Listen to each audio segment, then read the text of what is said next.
శ్రీకాళహస్తీశ్వరుని మహాశివరాత్రి వార్షిక బ్రహ్మోత్సవాలపై శాఖల వారీగా హోంమంత్రి వంగలపూడి అనిత సుదీర్ఘ సమీక్ష నిర్వహించారు. 13 రోజుల పాటు అత్యంత వైభవంగా నిర్వహించేందుకు అందరూ సమన్వయంతో పనిచేయాలని ఆదేశించారు. ఇక మహాశివరాత్రి బ్రహ్మోత్సవాలను ఘనంగా నిర్వహించేందుకు రాష్ట్ర ప్రభుత్వం 3 మంత్రులను బ్రహ్మోత్సవాల నిర్వహణకు నియమించారు.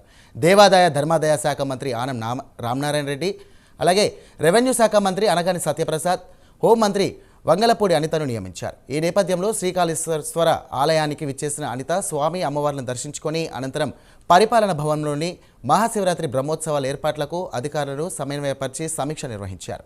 ఇక భక్తులకు ఎలాంటి ఇబ్బందులు లేకుండా చూడాలని ఆదేశించారు.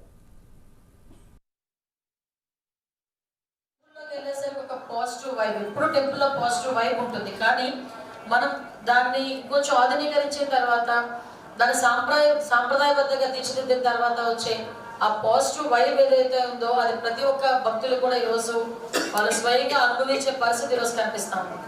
ఈరోజు అదే క్రమంలో ఈరోజు నేను ఇక్కడికి వచ్చి కూర్చొని ఈరోజు రివ్యూ చేసిన తర్వాత మ్యాక్సిమం ఆల్రెడీ 4 మినిస్టర్స్ కూడా ఇక్కడికి వచ్చి రివ్యూ చేస్తున్నారు. మన ఇన్ఛార్జ్ మినిస్టర్ గారు అనగా సత్యప్రసాద్ గారు కానీ, ఎండోమెంట్ మినిస్టర్ గారు కానీ అందరూ కూడా ఆ రోజు ప్రిలిమినరీ మీటింగ్ కూడా పెట్టున్నారు.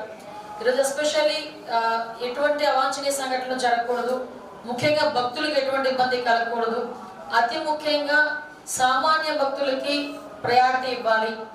దర్శనంలోని సర్వదర్శనంకి వచ్చిన సామాన్య భక్తులకి మిగతా రాష్ట్రాల నుంచి ఇక్కడికి వచ్చిన భక్తులకి ఎక్కడా కూడా ఎటువంటి అసౌకర్యం కలగకుండా వాళ్ళకి పెద్దపీట వేస్తూ వాళ్ళ దర్శనమే పెద్దపీటగా భావించి ఈరోజు చాలా చిన్న మార్పులు చేయడం జరిగింది. ఒకసారి టెంపుల్లోకి వెళ్ళేసరికి ఒక పాజిటివ్ వైబ్, ఇప్పుడు టెంపుల్లో పాజిటివ్ వైబ్ ఉంటుంది, కానీ మనం దాన్ని కొంచెం ఆధునీకరించిన తర్వాత దాని